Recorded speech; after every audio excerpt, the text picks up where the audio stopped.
सभी से निवेदन है कि प्लीज़ मेरे चैनल को लाइक करें, शेयर करें, सब्सक्राइब करें। जिन्होंने मेरे चैनल को सब्सक्राइब किया है उन सभी का दिल से शुक्रिया। चलिए शुरू करते हैं आज की कहानी, प्यार में उतार चढ़ाव। संजना पढ़ाई में बहुत अच्छी थी, हमेशा क्लास में फर्स्ट आती थी। 12वीं के बाद उसका फर्स्ट ईयर शुरू हो गया था कि वह कॉलेज में भी अपनी पढ़ाई पर बराबर ध्यान देती थी। अपने अच्छे व्यवहार और मेहनत की वजह से उसने 2 महीने में ही कॉलेज में अपनी पहचान बना ली थी। काफ़ी सुंदर होने के बावजूद भी वह बिल्कुल सिंपल बनकर ही रहती थी। तीखे नए नक्श और ऊपर से काले घने लंबे बाल उसकी सुंदरता में 4 चांद लगा रहे थे और कॉलेज के सभी लड़के उस पर फिदा थे। उनमें से एक लड़का था कमल, जो सुंदर, गोरा, लंबा और पैसे वाले घर का था। कॉलेज की सभी लड़कियां उस पर फिदा थी, लेकिन उसका ध्यान तो सिर्फ संजना पर ही रहता था। लेकिन वह उसे कुछ बोल नहीं पा रहा था।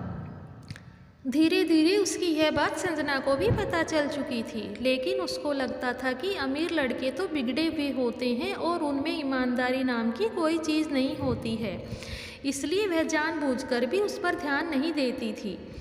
एक दिन संजना और उसकी सहेली पैदल घर की तरफ जा रही थी, तो कमल ने अपनी गाड़ी उनके पास जाकर रोक दी और गाड़ी से उतरकर संजना से बात करने की कोशिश की। तो संजना ने यह कहते हुए टाल दिया कि मैं किसी भी लड़के से बात करना पसंद नहीं करती और अमीर लड़के विश्वास करने के लायक नहीं होते। इतना कहते ही कमल घुटनों के बल संजना के आगे सिर झुकाकर बैठ गया और अपने सच्चे दिल से प्यार का इजहार कर दिया। उसकी काफ़ी मिन्नत करने के बाद संजना ने उसे एक अच्छा दोस्त बनाने के लिए हाँ कर दी। उसके बाद पूरे कॉलेज टाइम तक वे अच्छे दोस्त रहे। धीरे धीरे वक्त के साथ कॉलेज भी ख़त्म हो गया। अब संजना एक अध्यापिका बनना चाहती थी। उसने कॉलेज के बाद बीएड में एडमिशन ले लिया। कमल का आगे पढ़ने का मन तो नहीं था और वह अपने पापा के साथ ही बिजनेस में हाथ बटाना चाहता था, लेकिन संजना के कारण उसने भी आगे बीएड करने का मन बना लिया।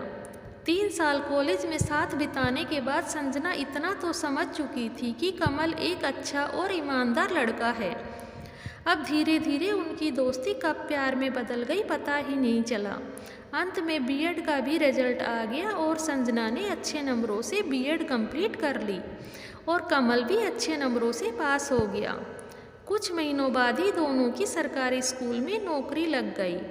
अब दोनों सेटल हो गए थे और सब कुछ अच्छा चल रहा था, लेकिन एक दिन कमल के पापा ने इन दोनों को साथ में देख लिया।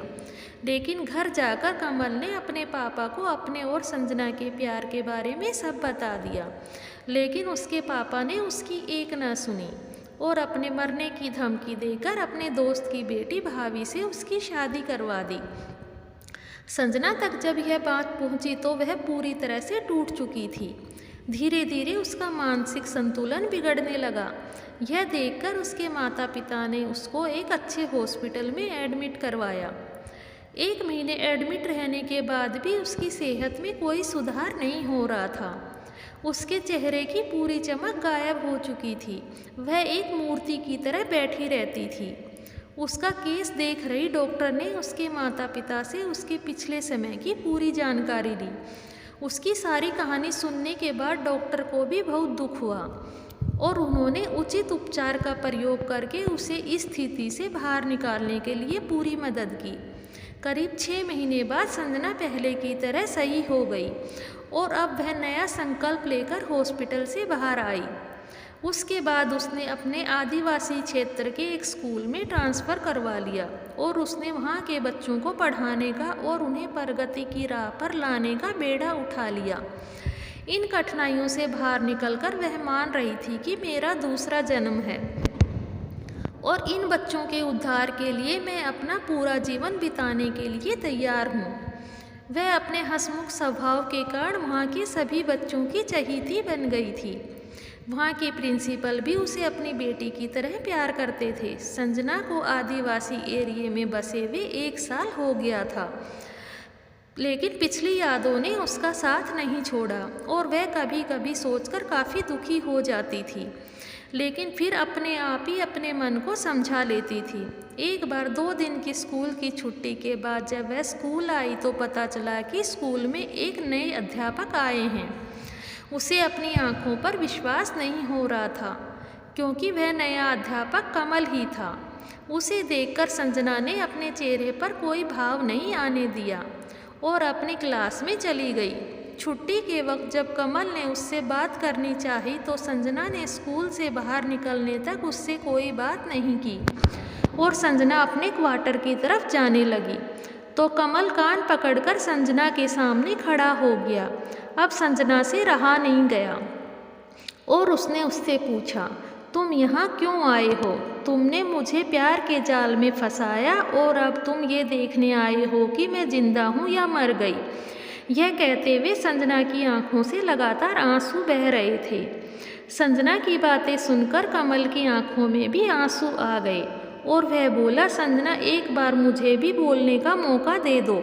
उसके बाद उसने कहा, जब मेरे पापा को हमारे बारे में पता चला तो मैंने उनसे हमारे प्यार के बारे में सब बता दिया, लेकिन उन्होंने कहा कि मैंने अपने दोस्त को वचन दिया हुआ है कि मैं उनकी बेटी को अपने घर की बहू बनाऊंगा। अगर अब तुमने भाभी से शादी करने की हाँ नहीं भरी तो कल सुबह तुम मेरा मरा हुआ मुँह देखोगे। लेकिन मैं भी अपनी जिद पर ही था। उसके बाद देर रात अचानक मम्मी मेरे कमरे में आई और रोते हुए मेरे सामने हाथ जोड़कर बैठ गई कि तुम्हारे पापा को इतना समझाने के बाद भी उन्होंने मेरी एक ना सुनी। अब पति के न मानने के बाद मैं अपने बेटे से यह उम्मीद करती हूँ कि वह मेरी भावनाओं को समझेगा और अपनी जिद छोड़ देगा। संजना, मैं अपनी मम्मी के सामने हार गया और मैंने भाभी से शादी करने की हाँ कर दी, लेकिन शादी के पहले दिन ही मैंने उसे सब बता दिया था कि मैं सिर्फ संजना से ही प्यार करता हूँ और मैं तुम्हें अपने दिल में जगह नहीं दे सकता। यह सुनकर वह कुछ नहीं बोली, लेकिन एक लड़की होने के नाते उसकी भी मैं पूरी इज्जत करता था, क्योंकि उसमें उसकी कोई गलती नहीं थी। लेकिन शादी के 1 साल बाद उसका कार एक्सीडेंट हो गया और वह इस दुनिया से चली गई। संजना, मैं दिल से हर औरत की इज्जत करता हूँ। मैं किसी को भी धोखा देने की सोच भी नहीं सकता। अब मुझे समझ नहीं आ रहा था कि मैं क्या करूं। भाभी के सारे काम पूरे करने के बाद मैंने तुम्हारा पता लगाया और अपना भी यहीं पर ट्रांसफ़र करने का आवेदन दे दिया। बड़ी मुश्किल से मुझे यह स्कूल मिला है। मैं तुमसे दूर रहकर एक पल भी खुश नहीं रह पा रहा था, पर मैं फिर भी अपनी जिम्मेदारी निभा रहा था। लेकिन अब मैं बाकी की ज़िंदगी तुम्हारे मम्मी पापा से आशीर्वाद लेकर तुम्हारे साथ निभाना चाहता हूँ। क्या तुम मुझसे शादी करोगी? उसकी सारी बातें सुनकर संजना ने कमल को रोते हुए अब गले लगा लिया और कहा कि शायद भगवान को यही मंजूर था। आपको मेरी कहानी कैसी लगी प्लीज़ कमेंट में बताने। मेरे चैनल को लाइक करें, शेयर करें, सब्सक्राइब करें। Thank you, thanks for watching.